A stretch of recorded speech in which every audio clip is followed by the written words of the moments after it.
We'll see what happens, but I think I don't know. I think Morbius, Spider-Man, that's a meeting that has to happen.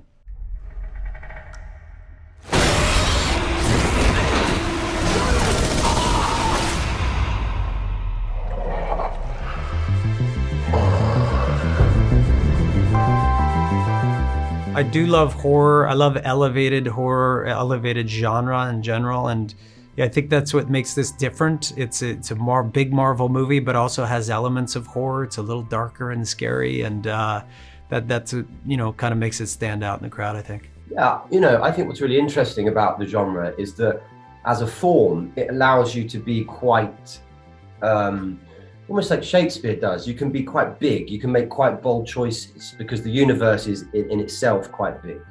So you can be quite bold with the brushstrokes that you throw at the canvas, as it were, for want of a less boring analogy. There's I think there's a lot of interesting parts being written by a lot of great writers, and a lot of great directors are gravitating towards that sort of universe. I love playing Michael Morbius. I love the fact that I got to interpret this character for the first time. I don't look down on this movie. I don't look down on the character. I don't apologize for it.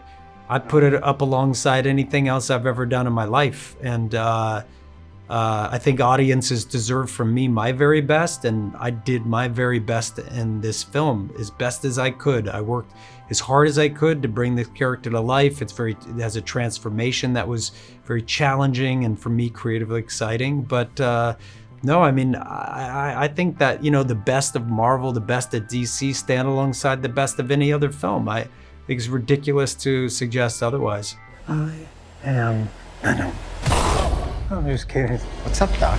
In almost all Spider-Verses or the verses that existed in the Marvel universe, if you read the comic books, the whole idea of those kind of the Marvel string theory, if you would call it, it's very related to, if you remember the alternative Seinfelds, is that you have like a world where you have the same characters, and it's all of the characters, but they are slightly different, So in almost all the verses you have a Spider-Man, but they will be different, in tone. That's not quite the way that the kind of Marvel Cinematic Universe are approaching the idea.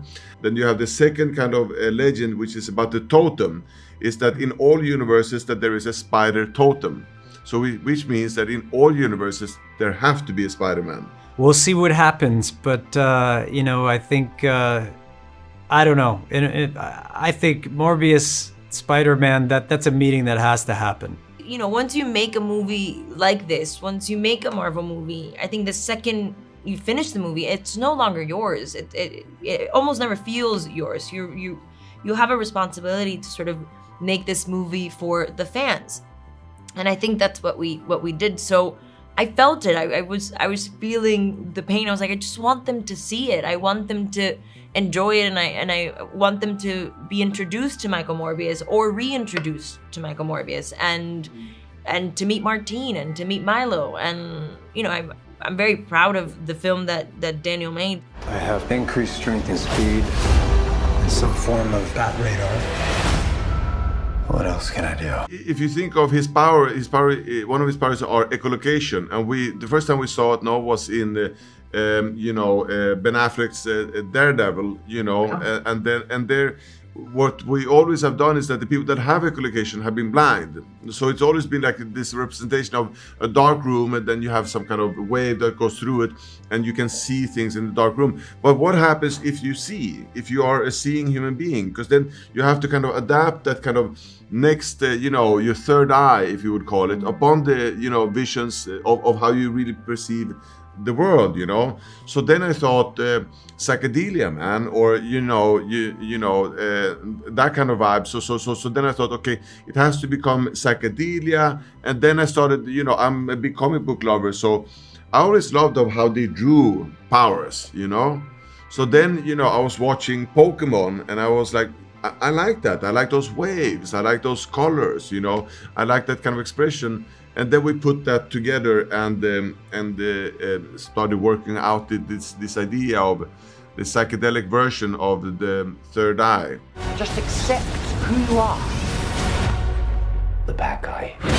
You know, I love that kind of that ambiguous place between good and evil that we dance in, and I think that's exciting. There's some complexity there, and I'd like to continue down that path for sure. Well, I think whoever you play with, you sort of, on some level, you agree with them because you're investing in their train of thought a bit. Do you know what I mean? And you can't really judge them too much. I find, you know, because you've got to be on their side, bad or good. Particularly if they are bad, you've got to convince everyone that they're truthfully bad. But I suppose, you know, the interesting thing about it is can you find something in there that people latch onto, whether they disagree with him or not, and still like? You know, I hear people talk about Marvel, DC, but I think, look, there are great actors, great directors, great writers, great artists, great, you know, creative people on either side. And you know, a lot to enjoy with either side. You know, a rivalry is not such a bad thing. A little competition goes a long way, and it really it pushes people to work harder, to dig deeper. And so I think that audiences probably benefit from that. And I love Zach. I love the Snyderverse, and you know, I hope they keep on putting work out. Jared is obviously, you know, he's had 20 odd years at a really high level and thrown out some great performances in many films. So it was fantastic. Yeah. He, you know, he's got a very invested process, and it was really interesting to sort of be part of that. Yeah, it was a pleasure to see him work with.